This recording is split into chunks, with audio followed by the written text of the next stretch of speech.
Sometimes in the depths of night, when you're alone in sujood prostration, and your heart whispers, a dream that's so precious you barely dare acknowledge it, a dream of one day seeing Him. When you think of the promises of Allah subhanahu wa ta'ala, every promise is beautiful in its own way. The promises that took place in the past, that people witnessed, and the promises you see in everyday life, the promises people experience as their souls leave their bodies, and the promises that are all relevant to the afterlife. But today, we want to emphasize the greatest of promises, and that's the meeting with Allah subhanahu wa ta'ala.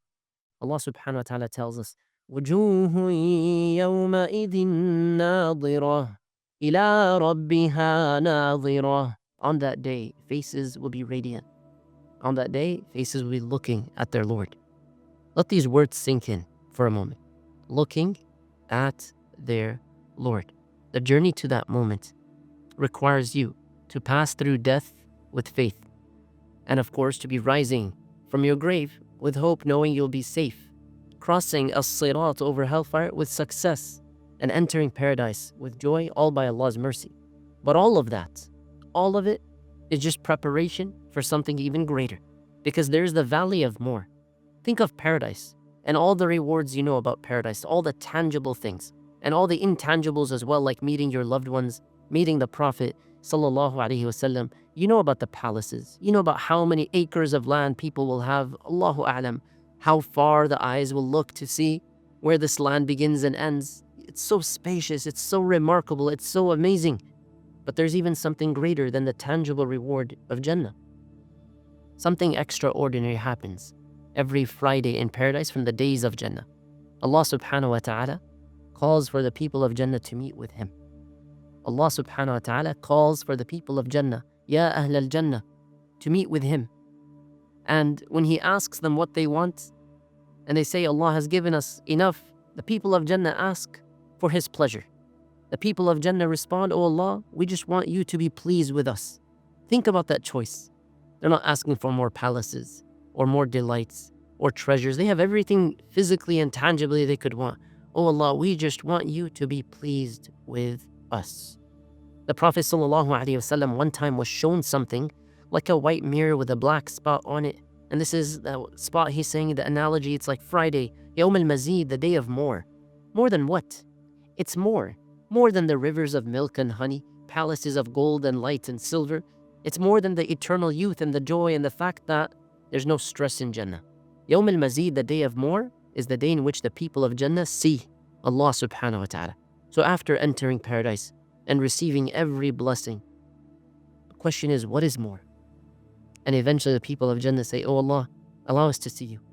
And Allah subhanahu wa ta'ala removes the veil that is greater than, in terms of reward, everything of Jannah. And the people of Jannah, had Allah not willed, would not be able to handle seeing Him in a manner we cannot imagine or understand.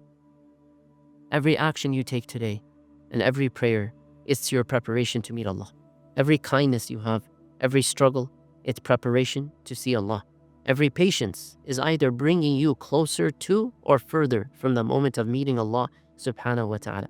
Can you imagine if you were there in Jannah on the day of more, meeting Allah, and you could write a letter back to this world, to the person who you are today, to your very present self?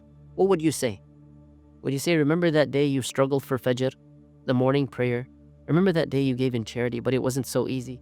Or that temptation that you resisted? Do you remember that? That was all in preparation for seeing Him. That was all training so you could see Allah subhanahu wa ta'ala. You looking into the Quran, you being in the masjid, you helping your family. Imagine the prophets as well. Adam alayhi salam seeing Allah subhanahu wa ta'ala, who formed him and gave him that soul. Ibrahim alayhi salam, the one who was looking for the truth and fought all of his people because they were idol worshippers by speaking the truth. And they threw him into a fire and he said, Hasbunallah wa ni'mal wakeel. Musa alayhi salam, the one that Allah spoke to directly, وَكَلَّمَ اللَّهُ مُوسَى تَكْلِيمًا. Imagine Muhammad sallallahu alayhi wasallam seeing the one whose light guided all humanity. Imagine the wife of Fir'aun, Asiyah alayhi salam, and how she asked Allah for a palace with him in Jannah. And she was married to one of the most evil, satanic people and dictators in all of history. How would she feel? Imagine our mother Khadija radiallahu anha and others. So Allah subhanahu wa ta'ala asks, Where are my servants who worship me without ever seeing me? Every sajda you make, every tear in dua, every moment of patience, every act of trust, all without seeing Allah subhanahu wa ta'ala. That's iman. That's strength. But you know what? The cost of meeting Allah and the cost of entering Jannah, it's not cheap. You know it has to be valuable. أَلَا إِنَّ سِلْعَةَ اللَّهِ غَالِيَةٌ أَلَا إِنَّ سِلْعَةَ اللَّهِ الْجَنَّةِ. Indeed, the merchandise of Allah is expensive. Indeed, the merchandise of Allah is paradise. As the Prophet ﷺ tells us, all for that moment of seeing Allah, every struggle is worth it. Every sacrifice is worth it. Every tear is worth it. And every effort is worth it. In paradise, you won't feel shame for your past sins, guilt for what you've done, feeling unworthy to meet Allah subhanahu wa ta'ala. It's all perfect joy. So imagine that moment once again. The veil is lifted and the barrier is removed and every heart is affected and every soul is ready. Imagine then Allah subhanahu wa ta'ala removes the veil and you see Him. And as the Prophet tells the companions, radiyallahu anhum, the Prophet sallallahu alaihi wasallam tells the companions, you will have no doubt seeing Allah subhanahu wa ta'ala. Meaning everyone who sees Allah will know that they've seen Allah subhanahu wa ta'ala.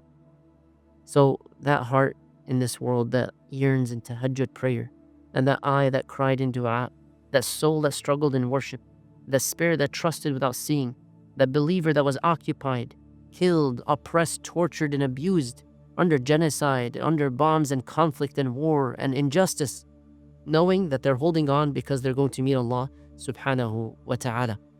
لِلَّذِينَ أَحْسَنُوا الْحُسْنَى وَزِيَادَةً. Those who do good in this world will have an excellent reward in the next life. وَزِيَادَةً means and an increase and more. And the more here the Prophet tells us sallallahu alayhi wasallam is the meeting with Allah subhanahu wa ta'ala. So, oh Allah, guide us in this world to do everything we can without seeing you so that we can meet you in the next life. Every step towards Allah in this life is a step towards seeing Him in the next. What aspect of meeting Allah inspires or comforts or motivates you the most? Share it below to inspire others, and may Allah accept from you. Remember, the very first promise that we shared in this series was from the beginning of Surah Ar-Rum, the Romans, the prophecy that took place, and the Muslims that witnessed it, and the non-Muslims who embraced Islam. The rest of the surah, if you fast forward to the very last ayah, ayah 60, the very end, Allah subhanahu wa ta'ala brings it back to the topic of the promises of Allah. فَاصْبِرْ إِنَّ وَعْدَ اللَّهِ حَقٌّ. So persevere, hold on, be patient, have willpower. The promise of Allah is true. And don't be affected by the people who don't have conviction, the people who don't have sure knowledge. In other words, if you saw the sign of Allah, the prophecy coming true, the promise happening in the past, and you see all these promises happening in the present, then know that your meeting with Allah is guaranteed in the future. May Allah subhanahu wa ta'ala grant us conviction in believing in His promises and walking this path with strength and determination and sabr and perseverance, and for our brothers and sisters in every land and place, and bring them relief and justice and mercy, and grant us a share of facilitating goodness wherever we are. And may Allah fill our lives and our time with barakah, with light and with hope, with sacrifice and submission to Him, all for His pleasure and all to meet Him. Allahumma ameen.